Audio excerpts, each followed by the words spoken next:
lakini sio tu kumshughulisha na dhikri ya Allah, wa rubbama tajdhibuhu, na huenda zikamvuta hizo mechi, hiyo michezo hiyo, wayasiru riyadhiyan fil mustaqbal, na anakuwa ni mwanamichezo huko baadaye, au laiban, au anakuwa ni mchezaji hasa.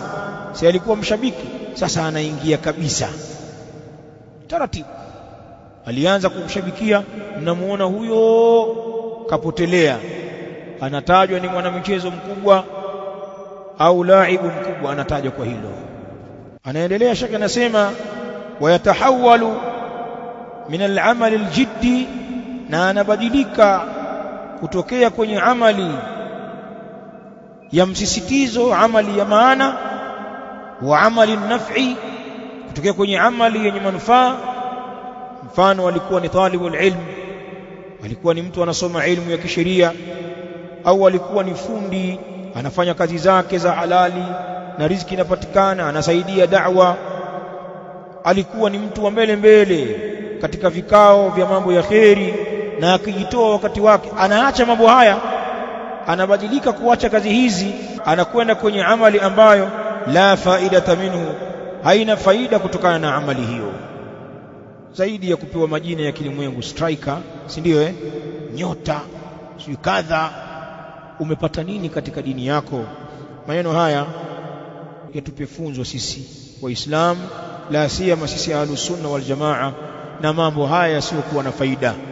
Kwa kweli kushabikia vilabu vya mpira na hii mipira hii tulionayo ambayo ina kila balaa, imekusanya mambo mengi katika muharramat, na mara nyingi hawa washabiki wa hii mipira katika Waislamu, katika watu waadilifu, katika hawa vijana wa sunna, wanakubali kwamba panapatikana mambo mengi ya haramu, ikhtilat, michanganyiko ya wanawake na wanaume kwenye hizo dabi huko viwanjani, miziki, ala za muziki, watu wanakata viuno kucheza, matusi, miziki, masikia bwana, watu wanacheza na kushangilia, watu wanakiri mambo yapo.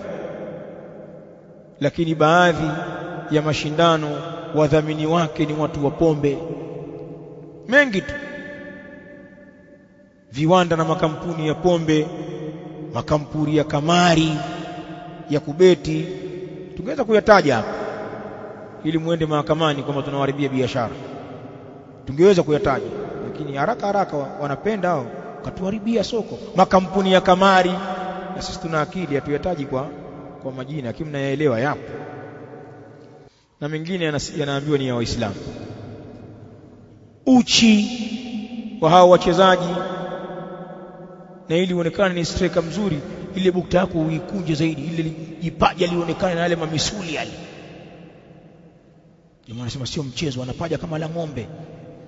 Ukifanya hivi umeanguka, ukikutana naye bambiko khalas, unaenda kufungwa muogo. Na yale majistrika yanafurahi, ndio anapandisha mpaka anaonekana chupi. Hamuyaoni? Umekodoa macho wamshabikia mtu kama huyo, hawajali. Na mengine mengi mabaya zaidi. Lakini mtu katulia kimya kwenye banda la video pale, kimya, Salif katulia kimya, na ile kanzu kaichomekea kwenye suruali, imekuwa kama shati. Anasi anaona kuna unaa, au anapiga kikoi kutoka nyumbani, kikoi na shati.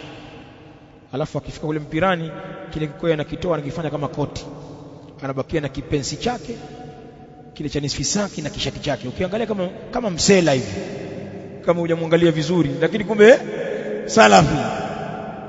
Cheni uongo bwana, unamdanganya nani sasa? Hiyo dini ya vipi? Na ndio maana Allah anatuletea adhabu sisi, mambo yetu yanaharibika kuanzia kwenye familia zetu. Fikiria umekosea wapi, usiwe mkali na kutoka povu tu, pengine wewe ndio umefundisha tabia hizo mbaya watu wa familia yako. Basi tuwaidhike na haya. Hadha wallahu ta'ala a'la wa a'lam.